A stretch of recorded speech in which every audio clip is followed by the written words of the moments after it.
You're watching News Channel 18 at 5. News from where you live. A drug manufacturer is set to close its doors in the Purdue Research Park. Good evening, I'm Jeff Smith. Thanks for joining us. The Chow Center is the only company in North America making ceromycin for drug-resistant tuberculosis.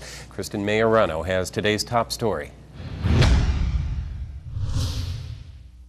Jeff, the senior vice president of the Purdue Research Foundation, Joe Hornet, says the center will continue to manufacture ceromycin until another company takes over.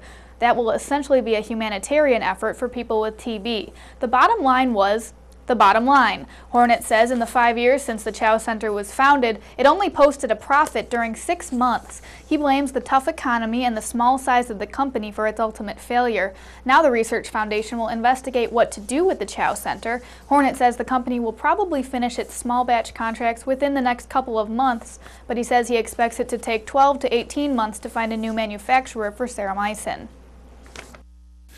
TB is not something that is very significant here in the United States, so we don't have as many cases of it as there are in other parts of the world.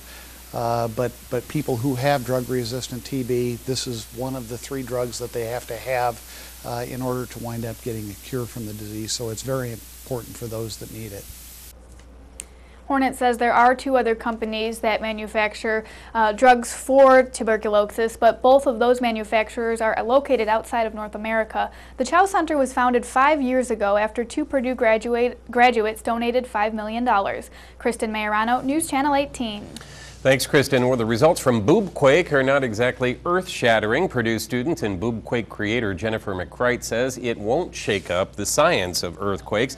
McCright asked women to dress as provocatively as they felt comfortable yesterday to test an Iranian cleric's claim that immodestly dressed women can cause earthquakes. She crunched the numbers to see if low-cut shirts or short shorts increase the frequency or severity of earthquakes. Turns out she actually found a decrease in the magnitude of the quakes. Despite her findings, though, McCright says she doubts the cleric will even acknowledge the results.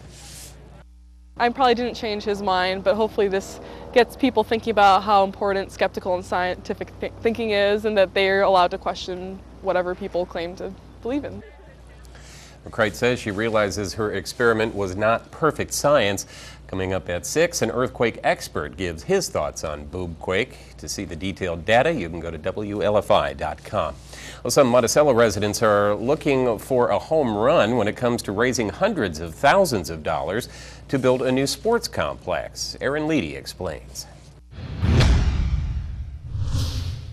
After a land donation and a few corporate sponsors signing on, Monticello Little League members aren't crying foul just yet at the task of raising $450,000 for a new sports complex.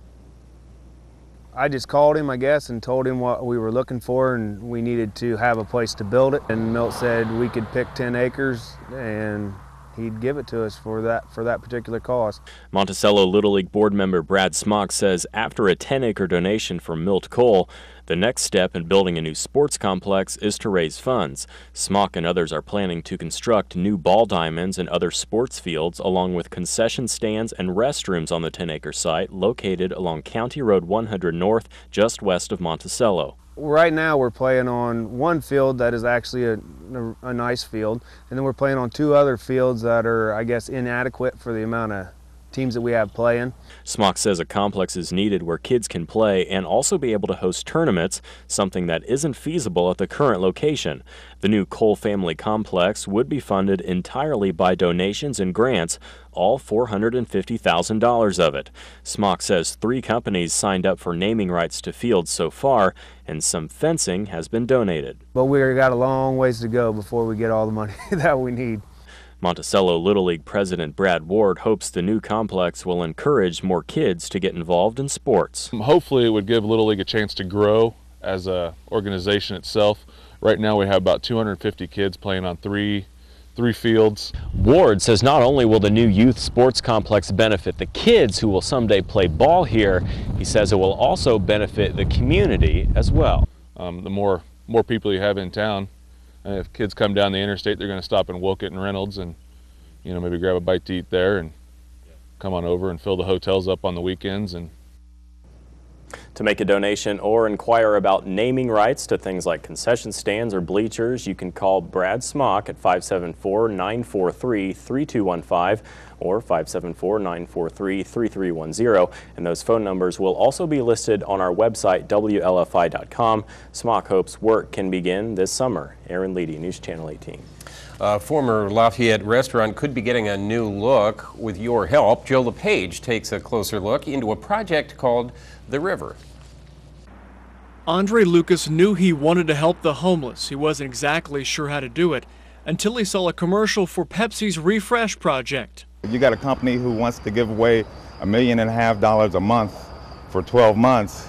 I think it would be a shame if you've got some good ideas not to capitalize on that and see what you can do. Lucas is pitching The River. He calls it an upscale soup kitchen. The reason I say that is because traditionally you're kind of humiliated and demoralized by having to stand in line and then go pick up a bag. Lucas says he hopes The River will soon call the old Ryan Steakhouse building home.